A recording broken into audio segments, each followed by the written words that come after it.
Hello കൂട്ടുകാരെ, എല്ലാവർക്കും next gen വിസ്റ്റത്തിൻ്റെ പുതിയൊരു ക്ലാസ്സിലേക്ക് സ്വാഗതം. കഴിഞ്ഞ ക്ലാസ്സിൽ നമ്മൾ നോക്കിയത് 6ാം ക്ലാസ്സിലെ സാമൂഹ്യശാസ്ത്രം 1ാമത്തെ ചാപ്റ്റർ ആദിമ മനുഷ്യരും സംസ്കാരങ്ങളും. അതിലെ ലാസ്റ്റ് നമ്മൾ ചെയ്ത ആക്ടിവിറ്റി വെങ്കലയുഗ സംസ്കാരത്തിലെയും ശിലായുഗത്തിലെയും സവിശേഷതകൾ താരതമ്യം ചെയ്ത് കുറിപ്പ് തയ്യാറാക്കലാണ്. ഇന്ന് അതിനെ തുടർന്നുള്ള ബാക്കി ഭാഗങ്ങളാണ് ഉൾപ്പെടുത്തിയിട്ടുള്ളത്. കൂടാതെ അതിലെ തുടർ പ്രവർത്തനങ്ങളും അവസാനം മുൻകാല വർഷങ്ങളിൽ ചോദിച്ചിട്ടുള്ള കുറച്ച് ചോദ്യങ്ങളും ഉത്തരങ്ങളും കൂടെ ഉൾപ്പെടുത്തിയിട്ടുണ്ട്. നമ്മുടെ ചാനലിലെ വീഡിയോകൾ ആദ്യമായിട്ട് കാണുന്ന കുട്ടികളുണ്ടെങ്കിൽ ചാനലൊന്ന് സബ്സ്ക്രൈബ് ചെയ്യാനും അതുപോലെ തന്നെ തൊട്ടടുത്തുള്ള ബെല്ലൈക്കൺ ഒന്ന് എനേബിൾ ആക്കാനും ഒന്ന് ശ്രമിക്കണേ. എങ്കിൽ മാത്രമാണ് ടീച്ചർ ഇനിയും ഇടുന്ന പുതിയ പുതിയ വീഡിയോകൾ നിങ്ങൾക്ക് നോട്ടിഫിക്കേഷനായിട്ട് വരികയുള്ളൂ. ഇനി നമുക്ക് നമ്മുടെ ചാപ്റ്ററിലേക്ക് കടന്നാലോ. ഇപ്പോൾ നമ്മൾ കഴിഞ്ഞ ക്ലാസ്സിലെ ശിലായുഗത്തിലെ സംസ്കാരങ്ങളെ പറ്റിയൊക്കെ കണ്ടു. ഇനി നമ്മൾ വെങ്കലയുഗ സംസ്കാരത്തിലേക്ക് കടക്കുകയാണ്. വെങ്കലയുഗത്തിൽ മനുഷ്യജീവിതത്തിൽ ഉണ്ടാകുന്ന മാറ്റങ്ങൾ നിങ്ങൾ കണ്ടല്ലോ. ഈ മാറ്റങ്ങളുടെ ഫലമായി നഗരങ്ങൾ കേന്ദ്രീകരിച്ച് വെങ്കലയുഗത്തിൽ സംസ്കാരങ്ങൾ രൂപപ്പെട്ടു. അത്തരത്തിൽ രൂപപ്പെട്ട വെങ്കലയുഗ സംസ്കാരങ്ങളെ നമുക്ക് പരിചയപ്പെടാം. നോക്കിയേ, ആ പിക്ചറിൽ നിങ്ങൾക്ക് കാണാം വെങ്കലയുഗ സംസ്കാരങ്ങൾ 4 ഉള്ളത്. ഏതൊക്കെയാണ്? Mesopotamian, Egyptian, Chinese and Harappan. Okay, അപ്പോൾ 4 സംസ്കാരങ്ങളാണ് നിങ്ങൾക്ക് പഠിക്കാനുള്ളത്. ഇതിനെ പറ്റി നമുക്ക് ഡീറ്റെയിൽ ആയിട്ട് ബാക്കി നമുക്ക് നോക്കാം. നോക്കിയാൽ നിങ്ങൾക്കൊരു ഭൂപടം കാണാം. വെങ്കലയുഗത്തിൽ നിലനിന്നിരുന്ന 4 പ്രധാന സംസ്കാരങ്ങളെ ചുവടെ നൽകിയിരിക്കുന്ന ഭൂപടത്തിൽ കണ്ടെത്താനാണ് പറഞ്ഞിരിക്കുന്നത്. ഏതൊക്കെയാണ് നമുക്ക് നോക്കാം. ഈജിപ്ഷ്യൻ സംസ്കാരം, മെസപ്പൊട്ടോമിയൻ സംസ്കാരം, ഹരപ്പൻ സംസ്കാരം, ചൈനീസ് സംസ്കാരം. 4 നിങ്ങൾക്ക് കാണാൻ സാധിക്കുന്നില്ലേ? അടുത്തതായിട്ട് ഈ ഭൂപടം തന്നെ നിരീക്ഷിച്ചിട്ട് പ്രധാന വെങ്കലയുഗ സംസ്കാരങ്ങൾ വികസിച്ചു വന്ന നദീതടങ്ങൾ കണ്ടെത്തി പട്ടിക പൂർത്തിയാക്കാനാണ് പറഞ്ഞിരിക്കുന്നത്. സംസ്കാരം തന്നിട്ടുണ്ട്, നദികൾ നിങ്ങളോട് എഴുതണം. നമുക്ക് നോക്കാം. നോക്കിയേ, മെസപ്പൊട്ടോമിയൻ സംസ്കാരം ഏതെല്ലാം നദികളാണ്? യൂഫ്രട്ടീസ്, ടൈഗ്രീസ് നദികൾ. ഈജിപ്ഷ്യൻ സംസ്കാരം നൈൽ നദി. ഹരപ്പൻ സംസ്കാരം സിന്ധു നദി. ചൈനീസ് സംസ്കാരം ഹുവാങ്ഹോ നദി അല്ലെങ്കിൽ യെല്ലോ നദി എന്നും അറിയപ്പെടുന്നു. ഇത് വളരെ ഇമ്പോർട്ടൻ്റ് ആണ്, നന്നായിട്ട് പഠിക്കുക, പരീക്ഷയ്ക്ക് വരാൻ സാധ്യതയുള്ളതാണ്. ഇനി നമ്മളോട് പറഞ്ഞിരിക്കുന്നത് വെങ്കലയുഗ സംസ്കാരങ്ങൾ നദീതടങ്ങളിൽ രൂപപ്പെട്ടത് എന്തുകൊണ്ടായിരിക്കാം? എന്തായിരിക്കാം നിങ്ങളൊന്ന് ആലോചിച്ച് നോക്കിയേ. കാരണം മറ്റൊന്നല്ല, ഫലഭൂയിഷ്ഠമായ മണ്ണ്, ജലലഭ്യത, അനുകൂല കാലാവസ്ഥ. ഈ 3 കാരണങ്ങൾ കൊണ്ടാണ് എല്ലാ സംസ്കാരങ്ങളും തന്നെ നദീതടങ്ങളിൽ രൂപപ്പെട്ടത്. ഇനി അടുത്ത സംസ്കാരമാണ് മെസപ്പൊട്ടോമിയൻ സംസ്കാരം. ഭൂപടം നിരീക്ഷിച്ച് മെസപ്പൊട്ടോമിയയുടെ സ്ഥാനം കണ്ടെത്താനാണ് പറഞ്ഞിരിക്കുന്നത്. ഏതൊക്കെ നദികൾക്കിടയിലാണ് മെസപ്പൊട്ടോമിയ സ്ഥിതി ചെയ്യുന്നത്? ഏതെല്ലാമാണ്? യൂഫ്രട്ടീസ്, ടൈഗ്രീസ്. മെസപ്പൊട്ടോമിയ എന്ന വാക്കിൻ്റെ അർത്ഥം നദികൾക്കിടയിലെ പ്രദേശം എന്നാണ്. യൂഫ്രട്ടീസ്, ടൈഗ്രീസ് എന്നീ നദികൾക്കിടയിലാണ് ഈ പ്രദേശം സ്ഥിതി ചെയ്യുന്നത്. നിലവിൽ ഇറാഖിൻ്റെ ഭാഗമാണ് ഈ പ്രദേശം. സുമേറിയൻ, ബാബിലോണിയൻ, അസീറിയൻ, കാൽഡിയൻ എന്നിങ്ങനെ 4 വ്യത്യസ്ത സംസ്കാരങ്ങൾ കൂടിച്ചേർന്നതായിരുന്നു മെസപ്പൊട്ടോമിയൻ സംസ്കാരം. അപ്പോൾ ഇത് വളരെ ഇമ്പോർട്ടൻ്റ് ആണ്. ഇതിനെപ്പറ്റി കൂടുതൽ നന്നായിട്ട് വായിച്ചു നോക്കുക. വാക്കിനർത്ഥവും അതുപോലെ ഏതൊക്കെ നദികൾക്കിടയിലാണെന്നുള്ളതും ഏതെല്ലാം സംസ്കാരങ്ങളുടെ ഭാഗമാണിത് എന്നുള്ളതൊക്കെ നന്നായി പഠിക്കുക. ഇനി അവരുടെ നഗരജീവിതവും എഴുത്തുവിദ്യയെ പറ്റിയാണ് പഠിക്കാൻ പോകുന്നത്. മെസപ്പൊട്ടോമിയയിൽ നഗരജീവിതം കെട്ടിപ്പടുക്കാൻ സംഭാവന നൽകിയ ആദ്യ ജനത സുമേറിയക്കാരായിരുന്നു. വളരെ ഇമ്പോർട്ടൻ്റ് ആണ്. മെസപ്പൊട്ടോമിയൻ സംസ്കാരത്തിലെ പ്രധാന നഗരങ്ങളായിരുന്നു ഉറുക്ക്, ലഗാഷ്. ഇതെല്ലാം പരീക്ഷയ്ക്ക് ചോദിക്കുന്ന ചോദ്യങ്ങളാണ്. മെസപ്പൊട്ടോമിയക്കാരുടെ എഴുത്ത് സമ്പ്രദായം ക്യൂണിഫോം എന്ന് അറിയപ്പെടുന്നു. അപ്പോൾ ഓരോ സംസ്കാരത്തിനും ഓരോ ലിപികളുണ്ട്, അപ്പോൾ അത് തെറ്റാതെ പഠിക്കുക. ഇനി ഈ ലിപിയുടെ പ്രത്യേകതകൾ എന്തൊക്കെയാണ്? ഈ ലിപി വികസിപ്പിച്ചത് സുമേറിയക്കാരാണ്. ആപ്പിൻ്റെ ആകൃതിയിലുള്ള ചിത്രലിപിയാണിത്. ചിത്രങ്ങളാണുള്ളത് ഫുള്ള്. കളിമൺ ഫലകങ്ങളിലാണ് അവർ എഴുതിയിരുന്നത്. കൂർത്ത മുനയുള്ള ഈറത്തണ്ടുകളാണ് കളിമൺ ഫലകങ്ങളിൽ എഴുതാൻ അവർ ഉപയോഗിച്ചിരുന്നത്. അപ്പോൾ നിങ്ങൾക്കത് പരീക്ഷയ്ക്ക് ചോദ്യം പ്രതീക്ഷിക്കാം. എങ്ങനെയാണ് ഈ ഫലകങ്ങളിൽ എഴുതിയിരുന്നതെന്നൊക്കെ ചോദിക്കാവുന്നതാണ്. ഇനി മെസപ്പൊട്ടോമിയക്കാരുടെ സംഭാവനകൾ എന്തൊക്കെയാണെന്ന് നോക്കാം. ശാസ്ത്രവും ഗണിതവും. ചാന്ദ്രപഞ്ചാംഗം, സൂര്യഗ്രഹണവും ചന്ദ്രഗ്രഹണവും കണക്കാക്കി. ഹരണവും ഗുണനവും അവരാണ് പറഞ്ഞത് ആദ്യമായിട്ട്. ഇനി നിയമം. സുമേറിയൻ ഭരണാധികാരിയായിരുന്ന ഡുൻഗിയുടെ കാലഘട്ടത്തിലാണ് നിയമങ്ങൾ ആദ്യമായി ക്രോഡീകരിക്കപ്പെട്ടത്. ഈ നിയമങ്ങൾ പരിഷ്കരിച്ചാണ് ഹമ്മുറാബിയുടെ നിയമസംഹിത. പരീക്ഷയ്ക്ക് വരുന്ന ചോദ്യമാണ് ഹമ്മുറാബിയുടെ നിയമസംഹിതയെ പറ്റി. ഇനി നമുക്ക് ഹമ്മുറാബിയുടെ നിയമസംഹിത എന്താണെന്ന് നോക്കാം. ബാബിലോണിയൻ ഭരണാധികാരിയായിരുന്ന ഹമ്മുറാബിയുടെ കാലഘട്ടത്തിൽ നിലനിന്നിരുന്ന നിയമസംഹിതയാണിത്. ലോകത്ത് എഴുതപ്പെട്ടതിൽ ഏറ്റവും പഴക്കമേറിയ നിയമസംഹിതയായി ഇതറിയപ്പെടുന്നു. അപ്പോൾ അത് ചോദ്യം പ്രതീക്ഷിക്കാം. ഏറ്റവും പഴക്കമേറിയ നിയമസംഹിത. കണ്ണിന് കണ്ണ്, പല്ലിന് പല്ല് എന്ന ശിക്ഷാരീതി ഈ നിയമസംഹിതയിൽ നിന്നുള്ളതാണ്. ഇനി എന്താണ് സിഗുറാത്തുകൾ? മെസപ്പൊട്ടോമിയക്കാരുടെ ആരാധനാലയങ്ങളെ പറയുന്ന പേരാണ് സിഗുറാത്തുകൾ. പ്രധാനമായും നഗരങ്ങളിലാണ് ഈ ആരാധനാലയങ്ങൾ പണിതിരുന്നത്. ഇഷ്ടികകൾ ഉപയോഗിച്ചാണ് ഇവ നിർമ്മിച്ചത്. വലതുഭാഗത്ത് നോക്കി നിങ്ങൾക്ക് കാണാം ഇഷ്ടിക ഉപയോഗിച്ച് പണിതത്. നഗരത്തിലെ സിഗുറാത്ത് ഇന്നും സംരക്ഷിക്കപ്പെടുന്നു. അപ്പോൾ ചിത്രമൊക്കെ നോക്കുക. ഇന്നും സംരക്ഷിക്കപ്പെടുന്ന സിഗുറാത്ത് ഏതാണെന്ന് ചോദ്യം വരാം. ഇനി മെസപ്പൊട്ടോമിയക്കാരുടെ സാംസ്കാരിക സംഭാവനകളെക്കുറിച്ച് ഒരു കുറിപ്പ് തയ്യാറാക്കാൻ പറഞ്ഞിട്ടുണ്ട്. നമുക്കതെങ്ങനെയാണെന്ന് നോക്കാം. മെസപ്പൊട്ടോമിയൻ നാഗരികത.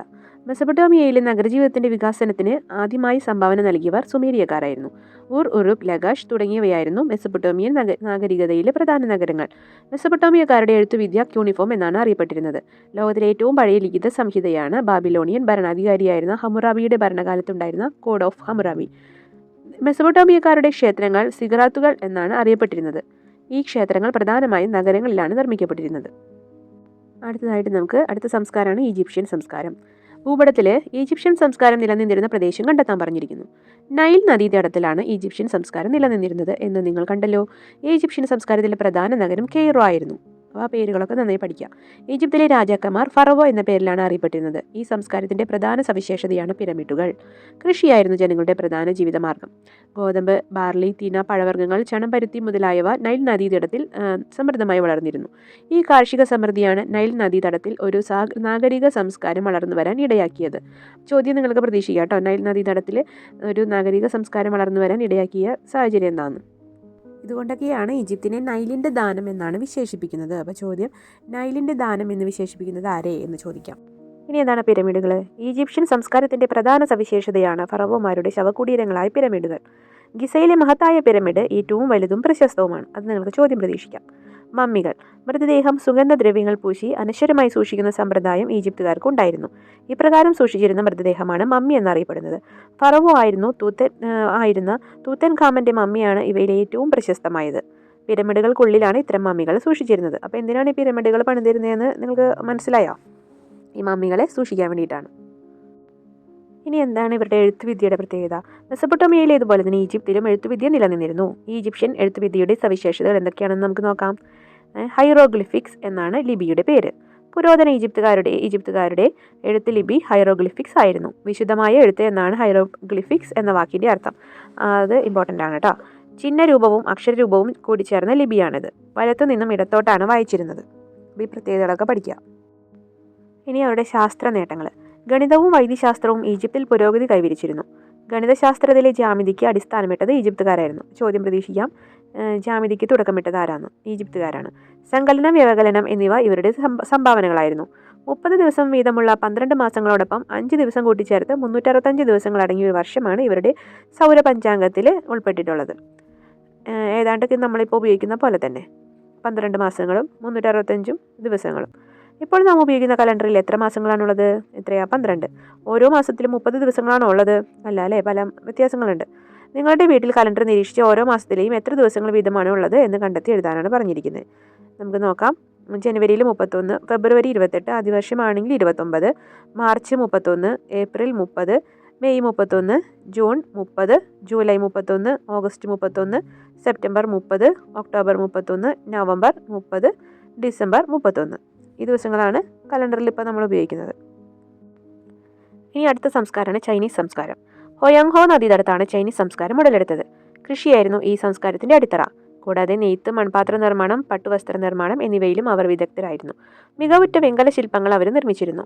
വലതുഭാഗത്ത് കണ്ടോ, ഇനി അവരുടെ ലിപിയാണ് നിങ്ങൾക്ക് കാണുന്നത്, ചൈനീസ് ലിപി. എഴുത്ത് സമ്പ്രദായം. ചൈനക്കാരുടെ ഇടയിൽ പുരാതന കാലം മുതൽ തന്നെ എഴുത്ത് സമ്പ്രദായം നിലവിലുണ്ടായിരുന്നു. അക്ഷരങ്ങൾക്ക് പകരം അവർ ചിത്രങ്ങൾ ഉപയോഗിക്കുന്ന ചിത്രലിപിയായിരുന്നു പ്രചാരത്തിലുണ്ടായിരുന്നത്. കാലക്രമത്തിൽ അവർ ചിത്രങ്ങൾക്ക് പകരം ചിഹ്നങ്ങൾ രൂപപ്പെടുത്തി. മാറ്റങ്ങളുടെ ആ ലിപി ഇന്നും ചൈനയിൽ നിലനിൽക്കുന്നു. ഇനി ഒരു ടേബിൾ നിങ്ങൾക്ക് കാണാം. ഓരോ സംസ്കാരങ്ങളിലും നിലനിന്നിരുന്ന എഴുത്തുരീതിയുടെ പ്രത്യേകതകളെക്കുറിച്ച് കണ്ടെത്തി പട്ടിക പൂർത്തിയാക്കാനാണ് പറഞ്ഞിരിക്കുന്നത്. ഏതെല്ലാം സംസ്കാര? മെസപ്പൊട്ടേമിയയും ഈജിപ്തും ചൈനയും. അതിൻ്റെ ലിപിയും പ്രത്യേകതകളും നിങ്ങൾ എഴുതണം. നമുക്ക് നോക്കാം. നോക്കിയേ, മെസപ്പൊട്ടേമിയ ലിപി ഏതാ? ക്യൂണിഫോം. പ്രത്യേകതകൾ കളിമൺ ഫലകങ്ങളിലാണ് എഴുതിയിരുന്നത്. ഈജിപ്ത് ഹൈറോഗ്ലിഫിക്സ്, വിശുദ്ധ ലിപി എന്നാണ് അർത്ഥം. ചൈന ചൈനീസ് ലിപി അഥവാ ചിത്രലിപി. അക്ഷരങ്ങൾക്ക് പകരം ചിത്രങ്ങളാണ് അവർ ഉപയോഗിച്ചിരുന്നത്. ഇത് പട്ടിക പൂർത്തിയാക്കി നിങ്ങൾ എഴുതി വയ്ക്കുക കേട്ടോ. അടുത്തത് നമുക്ക് നോക്കാം ഹരപ്പൻ സംസ്കാരം.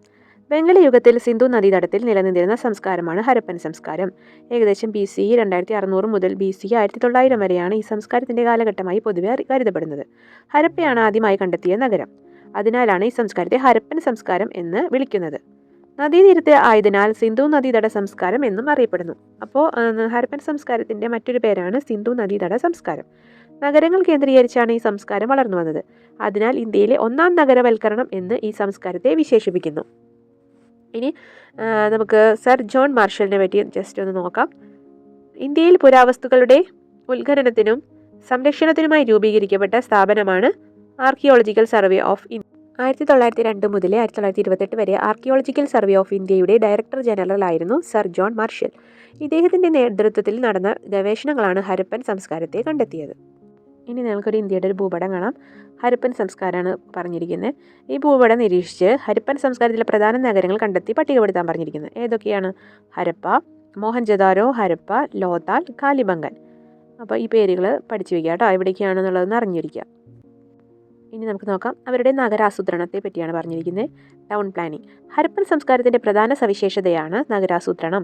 തെരുവുകളുടെ ഇരുവശങ്ങളിലുമായാണ് അവർ വീടുകൾ നിർമ്മിച്ചിരുന്നത്. ചുട്ടെടുത്ത ഇഷ്ടികകളാണ് നിർമ്മാണ പ്രവർത്തനങ്ങൾക്കായി അവർ ഉപയോഗിച്ചിരുന്നത്. അഴുക്കുചാൽ സമ്പ്രദായം ഹരപ്പൻ സംസ്കാരത്തിൻ്റെ മറ്റൊരു പ്രധാന സവിശേഷതയായിരുന്നു. വീടുകളിൽ നിന്നുള്ള മലിനജലം തെരുവിലെ അഴുക്കുചാലുകളിലൂടെ നഗരത്തിന് പുറത്തേക്ക് ഒഴുക്കി കൊണ്ടുപോകുന്ന തരത്തിലായിരുന്നു നഗരങ്ങളുടെയും അഴുക്കുചാലുകളുടെയും ആസൂത്രണം. ഇനി മോഹൻജൊദാരോയിലെ വലിയ കുളം, ഗ്രേറ്റ് ബാത്ത് എന്നാണ് പറയുന്നത്. ഹരപ്പൻ സംസ്കാരത്തിലെ പ്രധാന നഗരമായിരുന്നു മോഹൻജൊദാരോ. വലിയ കുളമാണ് ഈ നഗരത്തിലെ ഏറ്റവും സവിശേഷമായ നിർമ്മിതി. ഈ കുളത്തിലേക്ക് ഇറങ്ങാൻ ഇരുവശങ്ങളിലും പടവുകളും കുളിക്കുവാനായി കുളിമുറികളും ഉണ്ടായിരുന്നു. ശുദ്ധജലം നിറയ്ക്കാനും മലിനജലം പുറത്തേക്ക് ഒഴുക്കുവാനുള്ള സംവിധാനം ഇവിടെ നിലനിന്നിരുന്നു. കണ്ടോ, വലതു ഭാഗത്ത് നിങ്ങൾക്ക് ആ വലിയ കുളത്തിൻ്റെ അവശിഷ്ടങ്ങളൊക്കെ കാണാം. അപ്പോൾ കുറച്ചും കൂടിയും ആധുനികമായ രീതിയിലായിരുന്നു അവരുടെ എല്ലാ നഗരവൽക്കരണവും എല്ലാ കാര്യങ്ങളും അവർ ചെയ്തിരുന്നത്. ഇനി ഇവരുടെ ധാന്യപുരം ഒന്ന് നോക്കി. ഹരപ്പൻ ജനതയുടെ പ്രധാന ഉപജീവന മാർഗം കൃഷിയായിരുന്നു. ഗുജറാത്തിലെ രാംപൂർ, ലോതാൽ എന്നിവിടങ്ങളിൽ നിന്ന് നെല്ല് കൃഷി ചെയ്തു വരുന്നതിൻ്റെ തെളിവുകൾ ലഭിച്ചിട്ടുണ്ട്. ഹരപ്പയിൽ കണ്ടെത്തിയ പ്രധാന ചരിത്ര ശേഷിപ്പുകളാണ് ധാന്യപുര. ധാന്യങ്ങൾ സംഭരിക്കാനും സൂക്ഷിക്കാനുമാണ് ഇത് ഉപയോഗിച്ചിരുന്നത്. കണ്ടോ, വലതുഭാഗത്ത് ധാന്യപുരയുടെ അവശിഷ്ടങ്ങളൊക്കെ കണ്ടോ. കൃഷിയായിരുന്നു അവരുടെ മെയിൻ ഉപജീവന മാർഗം. അതുകൊണ്ടാണ് അവർ ഇതൊക്കെ കുറച്ചും കൂടി പുരോഗമിച്ച രീതിയിലൊക്കെ പണിതുയർത്തിയത്. ഇനി കരകൗശല വിദ്യ. ഹരപ്പൻ ജനത കരകൗശല വിദ്യയിൽ വൈദഗ്ധ്യമുള്ളവരായിരുന്നു. ചുവടെ നൽകിയ ചിത്രങ്ങൾ ഏതൊക്കെയാണ്? കളിപ്പാട്ടം, മുദ്രകൾ, ആഭരണങ്ങൾ, മൺപാത്രം, നർത്തകിയുടെ വെങ്കല പ്രതിമ, ഇതൊക്കെ അവർ നിർമ്മിച്ചിരുന്നു അല്ലേ. ഇനി നോക്കിയേ, ഈ ചിത്രങ്ങളിൽ നിന്ന് ഹരപ്പൻ ജനതയുടെ കരകൗശല വിദ്യയെക്കുറിച്ച് എന്തൊക്കെ വിവരങ്ങളാണ് ലഭിക്കുന്നത്? കണ്ടെത്തി ആശയപടം പൂർത്തിയാക്കാം. ഹരപ്പൻ ജനതയുടെ കരകൗശല വിദ്യ 2 തന്നിട്ടുണ്ട്. മുദ്രകൾ നിർമ്മിച്ചിരുന്നു, കളിപ്പാട്ടങ്ങൾ നിർമ്മിച്ചിരുന്നു. ഇനി എന്തെല്ലാം എഴുതാം? മൺപാത്രങ്ങൾ നിർമ്മിച്ചിരുന്നു, ആഭരണങ്ങൾ നിർമ്മിച്ചിരുന്നു, പ്രതിമകളും നിർമ്മിച്ചിരുന്നു. കഴിഞ്ഞ ചിത്രങ്ങൾ കണ്ടില്ലേ? അതൊക്കെ നമുക്ക് എഴുതി വയ്ക്കാം. ഇനി നോക്കിയേ, സ്വർണവും വെള്ളിയും മുത്തുകളും ചിപ്പികളും കൊണ്ടുണ്ടാക്കിയ മാലകളും കൈവളകളും കർണാഭരണങ്ങളും ഇവർക്കിടയിൽ പ്രചാരത്തിലുണ്ടായിരുന്നു. കളിമണ്ണ് കൊണ്ടും ശിലകൾ കൊണ്ടും അവർ മുദ്രകൾ നിർമ്മിച്ചിരുന്നു. ഹരപ്പൻ നഗരത്തിൽ നിന്നും കണ്ടെത്തിയ കളിപ്പാട്ടങ്ങൾ, മൺപാത്രങ്ങൾ, വെങ്കല പ്രതിമ എന്നിവയെല്ലാം ഹരപ്പൻ ജനതയുടെ കലാവൈദഗ്ധ്യം പ്രകടമാക്കുന്നു. ഇനി അവരുടെ എഴുത്തുവിദ്യ. ഹരപ്പൻ ജനതയ്ക്ക് അവരുടേതായ എഴുത്ത് രീതി ഉണ്ടായിരുന്നു. അക്ഷരങ്ങൾക്ക് പകരം ചിഹ്നങ്ങളാണ് അവർ എഴുതാനായി ഉപയോഗിച്ചിരുന്നത്. മുദ്രകളിലാണ് അവരുടെ എഴുത്തുവിദ്യ ഏറ്റവും അധികം കാണപ്പെട്ടത്. വലതുഭാഗത്ത് കണ്ടോ, നിങ്ങൾക്ക് അവരുടെ ചിത്രങ്ങളൊക്കെ ഉപയോഗിച്ചിട്ടുള്ള ചിഹ്നങ്ങളൊക്കെ ഉപയോഗിച്ചിട്ടുള്ള ലിപി നിങ്ങൾക്ക് കാണാനായിട്ട് പറ്റും. ഇനി നോക്കി, ഹരപ്പൻ സംസ്കാരത്തിൻ്റെ തകർച്ച. അതിനുള്ള കാരണങ്ങളാണ് പറയുന്നത്. ഏകദേശം BC 1900 കൂടി ഹരപ്പൻ നഗരങ്ങൾ തകർച്ചയെ നേരിട്ടു. ഹരപ്പൻ സംസ്കാരത്തിൻ്റെ തകർച്ചയെ സംബന്ധിച്ച് നിരവധി അഭിപ്രായങ്ങൾ നിലനിൽക്കുന്നു. അവയിൽ ചിലത് നമുക്ക് പരിശോധിക്കാം. എന്തൊക്കെയാണ്? കാലാവസ്ഥാ വ്യതിയാനം, നിരന്തരമുണ്ടായ പ്രളയം, വനനശീകരണം, ഭൂമിയുടെ അമിതമായ ഉപയോഗം. ഈ 4 പോയിന്റുകൾ വളരെ ഇമ്പോർട്ടൻ്റ് ആണ്, എക്സാമിന് ചോദിക്കുന്നതാണ്. അത് പഠിക്കാം. ഇനി നോക്കൂ, പ്രാചീന കാലത്തെ മനുഷ്യ ചരിത്രത്തെ രേഖപ്പെടുത്തുക എന്നത് ഏറെ ദുഷ്കരവും ശ്രമകരവുമായ പ്രവൃത്തിയാണ്. എഴുതപ്പെട്ട തെളിവുകളൊന്നും ലഭ്യമല്ലാത്ത ചരിത്രാതീത കാലഘട്ടങ്ങളിലെ മനുഷ്യരെക്കുറിച്ചും അവരുടെ ജീവിതത്തെക്കുറിച്ചും പഠിക്കാൻ ചരിത്രശേഷിപ്പുകളായ പുരാവസ്തു തെളിവുകൾ മാത്രമാണ് നമുക്ക് ആശ്രയം.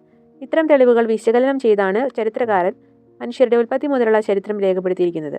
ദശലക്ഷക്കണക്കിന് വർഷങ്ങൾക്ക് മുമ്പ് രൂപപ്പെട്ട മനുഷ്യരെക്കുറിച്ച് ഫോസിൽ അവശിഷ്ടങ്ങൾ തെളിവുകൾ നൽകുമ്പോൾ ശിലായുധങ്ങളും ഉപകരണങ്ങളും ഗുഹാചിത്രങ്ങളും ശിലായുഗത്തെ മനുഷ്യരെക്കുറിച്ച് നമ്മോട് പറയുന്നു. നവീന യുഗകാലത്തെ കൃഷിയുടെ ആരംഭവും സ്ഥിരവാസ കേന്ദ്രങ്ങളുടെ വികാസവും മാനവ ചരിത്രത്തിലെ നാഴികക്കല്ലുകളായിരുന്നു. വെങ്കല യുഗത്തിൽ ലോകത്തിലെ വിവിധ ഭാഗങ്ങളിൽ രൂപപ്പെട്ട സംസ്കാരങ്ങൾ അക്കാലഘട്ടത്തിൽ മനുഷ്യർ കൈവരിച്ച നേട്ടങ്ങളുടെ ചരിത്രം നമുക്ക് കാട്ടിത്തരുന്നു. പ്രാചീന സംസ്കാരങ്ങളിൽ രൂപപ്പെട്ട രീതികളും അറിവുകളുമാണ് ഇന്നത്തെ സംസ്കാരത്തിൻ്റെ അടിത്തറ. ഭൂതകാലത്തെക്കുറിച്ചുള്ള ഇത്തരം ഓർമ്മപ്പെടുത്തലുകൾ നമുക്ക് ഭാവിയിലേക്കുള്ള ചവിട്ടുപടിയാക്കാം. ഇതോടുകൂടി നമ്മുടെ ചാപ്റ്റർ അവസാനിക്കുകയാണ്. ഇനി ബാക്കി തുടർ പ്രവർത്തനങ്ങളാണ്. അതിൽ കുറച്ചൊക്കെ നിങ്ങൾക്ക് സ്കൂളിൽ തന്നെ ചെയ്യുന്ന ആൽബം അങ്ങനെയുള്ള കാര്യങ്ങളാണ് നമുക്ക് നോക്കാം. ഇനി നമുക്ക് തുടർ പ്രവർത്തനങ്ങൾ നോക്കാം. വിവിധ ശിലായുഗ ഘട്ടങ്ങളിൽ മനുഷ്യർ ഉപയോഗിച്ചിരുന്ന ഉപകരണങ്ങളുടെ ചിത്രാൽബം തയ്യാറാക്കാനാണ് പറഞ്ഞിരിക്കുന്നത്. അതുപോലെ അടുത്തത് വെങ്കലയുഗ സംസ്കാരങ്ങളും മനുഷ്യ പുരോഗതിയും എന്ന വിഷയത്തിൽ കൂടുതൽ വിവരങ്ങൾ ശേഖരിച്ച് ഡിജിറ്റൽ അവതരണം തയ്യാറാക്കുക. അടുത്ത ക്വസ്റ്റ്യൻ, വെങ്കലയുഗ സംസ്കാരങ്ങളുടെ സവിശേഷതകൾ വെളിപ്പെടുത്തുന്ന ചിത്രങ്ങൾ ശേഖരിച്ച് ഡിജിറ്റൽ ആൽബം തയ്യാറാക്കുക. ഇതുപോലെയുള്ള ക്വസ്റ്റ്യൻസുകളൊക്കെ കൂട്ടുകാർക്ക് സ്കൂളിൽ വെച്ച് ചെയ്യാവുന്നതാണ്. കളിമൺ ഫലകം നിർമ്മിച്ച് നിങ്ങൾക്കറിയാവുന്ന ലിപി എഴുതി ഉണക്കി സാമൂഹ്യ ശാസ്ത്ര ലാബിൽ പ്രദർശിപ്പിക്കുക. ഇതും നിങ്ങൾക്ക് ചെയ്യാവുന്നതാണ്. അടുത്ത ക്വസ്റ്റ്യൻ നമുക്ക് നോക്കാം. നദീതടങ്ങളിൽ സ്ഥിതി ചെയ്യുന്ന പ്രധാന നഗരങ്ങൾ കണ്ടെത്തി പട്ടിക തയ്യാറാക്കുക. നമുക്ക് ജസ്റ്റ് നോക്കിയാലോ. നോക്കിയേ, നഗരം ഊർ നഗരം, നദീതടം യൂഫ്രട്ടീസ് നദി, സംസ്കാരം മെസപ്പൊട്ടേമിയൻ സംസ്കാരം.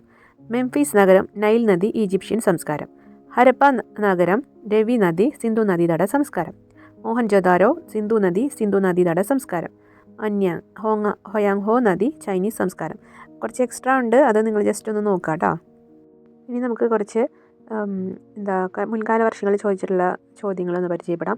നവീന ശിലായുഗ വിപ്ലവം എന്നാൽ എന്ത്? മനുഷ്യൻ വേട്ടയാടി നടക്കുന്ന ജീവിതം ഉപേക്ഷിച്ച് കൃഷി ചെയ്ത് സ്ഥിരമായി താമസിക്കാൻ തുടങ്ങിയതിനെയാണ് നവീന ശിലായുഗ വിപ്ലവം എന്ന് വിളിക്കുന്നത്. മനുഷ്യൻ ആദ്യമായി ഉപയോഗിച്ച ലോഹം ഏതാണെന്ന് ചോദിക്കുന്നുണ്ട്. വെങ്കലം എങ്ങനെ നിർമ്മിച്ചു എന്നും ചോദിക്കുന്നുണ്ട്. ചെമ്പാണ് ഉത്തരം. ചെമ്പും ഈയവും കൂട്ടിച്ചേർത്താണ് വെങ്കലം നിർമ്മിച്ചത്. മൈക്രോലിത്തുകൾ എന്ന ശിലായുഗത്തിൻ്റെ പ്രത്യേകതയാണെന്ന് ചോദിച്ചിട്ടുണ്ട്. അത് ജസ്റ്റ് ഒന്ന് വായിച്ചു നോക്കുക. പിന്നെ പ്രാചീന ശിലായുഗവും നവീന ശിലായുഗവും തമ്മിലുള്ള 3 വ്യത്യാസങ്ങൾ എഴുതാൻ പറഞ്ഞിട്ടുണ്ട്. അത് നിങ്ങൾക്ക് വായിച്ചു നോക്കാം. ഇതല്ലെങ്കിൽ നിങ്ങൾക്ക് ടെക്സ്റ്റ് ബുക്കിലുള്ളതും എഴുതാം. സ്ഥിരവാസം മൂലം മനുഷ്യജീവിതത്തിൽ ഉണ്ടായ 3 മാറ്റങ്ങൾ എന്തെല്ലാം എന്ന് ചോദിച്ചിട്ടുണ്ട്. അതിൽ ഉത്തരം വാസസ്ഥലങ്ങൾ നിർമ്മിച്ചു തുടങ്ങി, സംഘടിത സാമൂഹിക ജീവിതത്തിന് തുടക്കം കുറിച്ചു, ഗ്രാമങ്ങളും നഗരങ്ങളും വികാസം പ്രാപിച്ചു. അടുത്ത ചോദ്യം, വെങ്കലത്തിൻ്റെ ഉപയോഗം മനുഷ്യ പുരോഗതിക്ക് എങ്ങനെ സഹായിച്ചു? കൃഷിയിടങ്ങൾ വ്യാപിപ്പിച്ചു, കാർഷികോൽപാദനം വർദ്ധിപ്പിച്ചു, കൈമാറ്റവും നഗരങ്ങളും ഉണ്ടായി. ഇനി അടുത്ത ചോദ്യം നോക്കാം. നദീതട സംസ്കാരങ്ങൾ എന്നാൽ എന്ത്? ഏതെങ്കിലും 4 നദീതട സംസ്കാരങ്ങളുടെ പേരും നദിയും പ്രധാന നഗരവും പട്ടികയായി എഴുതുക. ഇത് നമ്മൾ പാഠഭാഗത്തിൽ ഓൾറെഡി ചർച്ച ചെയ്തതാണ്. അത് നിങ്ങൾ വീഡിയോ ഒന്ന് കണ്ടു നോക്കാം കേട്ടോ. ശിലായുഗത്തെ എത്ര ഘട്ടങ്ങളായി തിരിച്ചിരിക്കുന്നു? ഓരോ ഘട്ടത്തിൻ്റെയും 2 പ്രത്യേകതകൾ എഴുതുക. പ്രാചീന ശിലായുഗം പരുക്കൻ കല്ലായുധങ്ങൾ, വേട്ടയാടൽ. മധ്യശിലായുഗം മൈക്രോലിത്തുകൾ, മീൻപിടുത്തം. നവീന ശിലായുഗം മിനുസമുള്ള ആയുധങ്ങൾ, കൃഷി, ചക്രം, മൺപാത്രം. അപ്പോൾ ഇതോടുകൂടി നമ്മുടെ ഈ ചാപ്റ്റർ ഇവിടെ അവസാനിച്ചിരിക്കുകയാണ്. എല്ലാ കൂട്ടുകാർക്കും ക്ലാസ്സൊക്കെ മനസ്സിലായി എന്നാണ് വിചാരിക്കുന്നത്. ക്ലാസ് ഇഷ്ടപ്പെട്ട് കഴിഞ്ഞാൽ ക്ലാസ്സിനെ പറ്റിയുള്ള അഭിപ്രായങ്ങളെല്ലാം കമൻറ്റിലൂടെ അറിയിക്കണം. അതുപോലെ തന്നെ കൂട്ടുകാരികൾക്കൊക്കെ ഷെയർ ചെയ്യാനും മറക്കരുത്. പിന്നെ നമുക്ക് അടുത്തൊരു ക്ലാസ്സുമായിട്ട് നെക്സ്റ്റ് വീഡിയോയിൽ കാണാം. അതുവരേക്കും എല്ലാവർക്കും ബായ്.